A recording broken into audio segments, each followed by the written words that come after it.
Our friend is a young man. His name is Justin. He found a suitcase with a strange man inside. He doesn't know what he might do. That man can bring out very valuable things every time he feels pain. Justin was sitting waiting for his suitcase at the airport, and at that time, he got a message from his friend and roommate Alex asking about his condition. Justin replied to him and told him that his ex-girlfriend Carla broke up with him, and his father got angry because he left school. When he looked at the conveyor belt, he felt confused because he couldn't find any suitcase coming, and he found himself alone in the airport. Here he saw a sign saying the luggage office was closed. He kept looking through the window and knocking, hoping to find someone to help him. Suddenly, a black suitcase, similar to his, came out from the broken belt. Justin was surprised, but he took the suitcase and left the airport. As he was leaving, the belt started working again, and his suitcase came out. But strangely, it was open and his clothes were all scattered. Justin was driving his car home and smoking a cigarette, and he didn't notice that the suitcase was moving slowly in the seat behind him. He received a message from Carla telling him she would pass by tomorrow to take her things from him. At that time, the cigarette burned Justin's finger, and he dropped it and the phone from his hand. He got nervous and tried to grab his phone quickly, but he accidentally called Carla in a video call. She answered, surprised and annoyed by the call. She thought that he was calling her drunk or something because of their breakup. She told him she wanted a man with passion, who takes life with fire. Unlike Justin, who takes things slowly, it was clear that his ex-girlfriend didn't believe anything he said, and she ended the call. After the call, Justin raised the music volume out of frustration and drove the car fast. When he reached home, he left his suitcase at the door and went to open the fridge, hoping to find something to eat. He pulled out a box of noodles, but decided not to eat it after he saw an insulting message written inside it. Afterwards, Justin went to his room, took a flash drive from the drawer, and smoked another cigarette. He went back to sit in the living room to study and smoked more. While he was sitting watching adult content on the television, suddenly the suitcase began to move toward him. Justin noticed and got scared. He was shocked when he heard a muffled man's voice inside it. He laughed and thought it was Alex, his friend, playing with him and calling him from upstairs. But the voice from inside the suitcase told him that Alex was not there. Justin was shocked and slowly approached the suitcase to open it, but he panicked when the voice groaned in pain again. He put the suitcase on the floor and opened it quickly. And here Justin was shocked when he found a man stuck inside the suitcase. The man spoke in a voice barely coming out and asked Justin to turn his head so he could speak clearly. Justin hesitated and grabbed a baseball bat in his hand to defend himself, then got closer to the man. The man groaned when he turned his head, and Justin stepped back quickly, still shocked at what he was seeing. The man begged him not to hit him, so Justin put the bat on the floor. At that moment, he explained to him that he insulted someone who must never be insulted, and so he was locked inside the suitcase. Justin told him he would take him to the hospital immediately, but the man said the hospital could not do anything in his condition. Justin tried to convince the man that the hospital would be able to help him, saying his friend once injured his leg and the hospital gave him crutches, and now his condition became good and he became excellent at basketball. He kept talking about his friend while the man tried to speak, but it was useless. Finally, the man told him to stop because he was in too much pain. Justin remembered he must take the man to the hospital. He quickly tried to close the suitcase, but the man screamed and stopped him, telling him he was worried someone might catch him. Here Justin decided to take the man back to the airport so the people who were looking for him might come. He closed the suitcase again, but still the man screamed and begged him not to do that. He told him if he just got him out of the suitcase, everything would be fine. Justin thanked him for the advice, but the man kept talking, saying the suitcase would keep his body safe until they went to the hospital. Justin asked him to stop talking and just help him by getting out of the suitcase. After a while, Justin started pulling his leg, and the man screamed in pain. Suddenly, a gold coin came out of the man's mouth. Justin stared at him and at the coin, surprised. The man explained his condition, saying that when he felt pain, he produced gold. Justin sat in disbelief disbelief at what he was seeing. The man said he was afraid of what Justin might do, but that he could bring out a lot of gold. He told Justin to try pulling again and promised him all the gold that came out as a reward for helping him. After a while, the man slept, so Justin closed the suitcase and put it in his room. When Justin slept, he dreamed he was trapped in the suitcase, remembering the man's words that people would catch him. Suddenly, the suitcase closed on him and he was trapped inside. He screamed, called for someone to help him, and tried to escape. At the same time, 3 men in suits entered the room with guns and started shooting at him while he was in the suitcase. The next morning, Justin woke up, sweaty and breathing heavily because of the nightmare. He laughed in relief when he saw the suitcase still in the same place he had left it the night before. After a while, he took the gold coin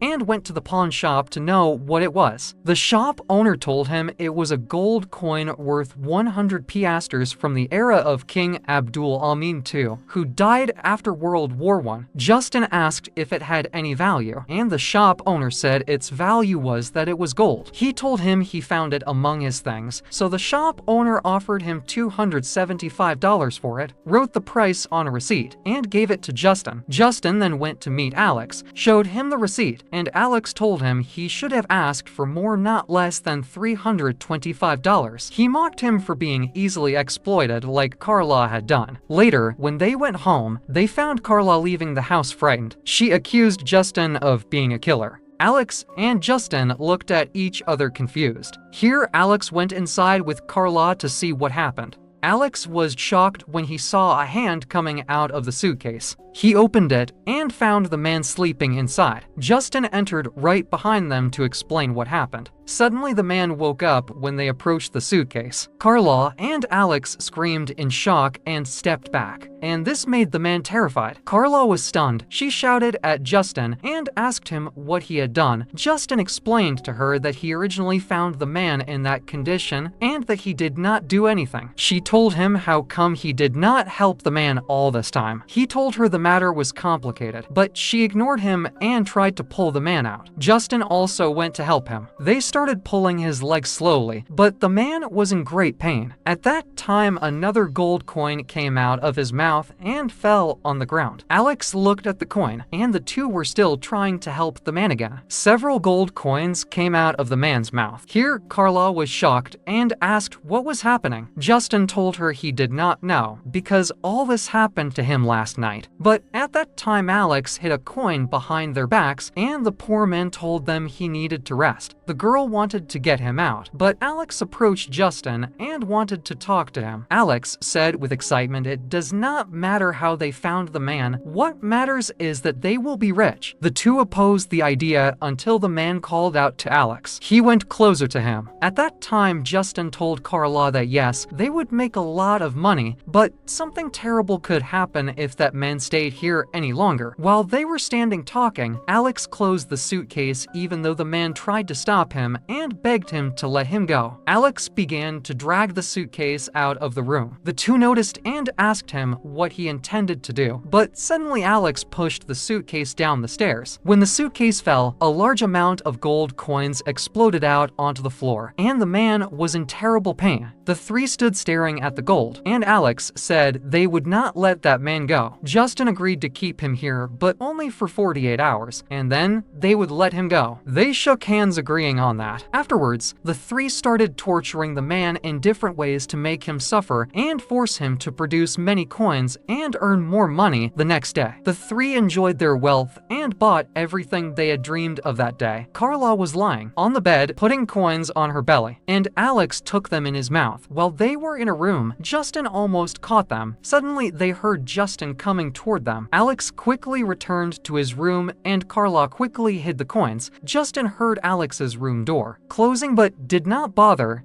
He saw Carla lying on the bed smiling at him. Justin took out some bad stuff and invited her to smoke with him. That night, the three connected a device to the man in the suitcase, electrocuting him and making him produce a lot of gold. The man screamed from the pain. Here, Justin stopped the device, and Alex asked him why he stopped it. Justin was worried and said in his opinion the man could not handle the high voltage of the device. Carla was sitting wiping the man's blood off the coins. She replied and and told him that is the same thing he said before, and here he was again turning the device back on. Now, more coins were coming out of the man, but still Justin told them they must stop. Alex and Carla refused, and even the man said he deserved more than that. Here the man told them he was exhausted and his heart would stop soon. So Carla looked at them with worry. Despite that, Alex continued and set the device to the highest level. Justin shouted and tried to stop him, but Alex argued with him and told him that they could now buy vacation houses and also yachts and cars and everything they wanted. Carla got very excited about the idea, but Justin reminded them that the agreement was for only 48 hours. Alex was blinded by the money and wanted to be rich. He told his friend to wake up and be practical, but Justin kept insisting on his position and told them surely they did not want to become killers. He left the two of them speechless. Afterwards, he pulled out his phone to call the police. Carla snatched it from him and broke it. Justin got angry and shouted at her asking why she did that. Then she hit him on the head with the hammer in her hand. He stood shocked with blood running down his head and immediately left the room to escape. But Carla followed him to finish him off. He fell down the stairs before she hit him and passed out. Alex looked at his friend who was beaten and was shocked, unable to speak. Carla asked him what they would do next. Alex decided they must escape, and with that money, they could go to Paris and Constantinople. Suddenly, the man interrupted him and told him Constantinople was no longer a place. Alex told him to shut up, and the girl asked what they would do with the man. Alex looked at the electric shock device and decided to collect gold one last time before leaving. When he grabbed the device, the man told them not to do that they were criminal kids. But the two of them looked at each other with evil looks. Suddenly, the man's eyes shone and glowed with yellow light. He told them mockingly, "You don't know what will happen to you." Nevertheless, they turned on the device,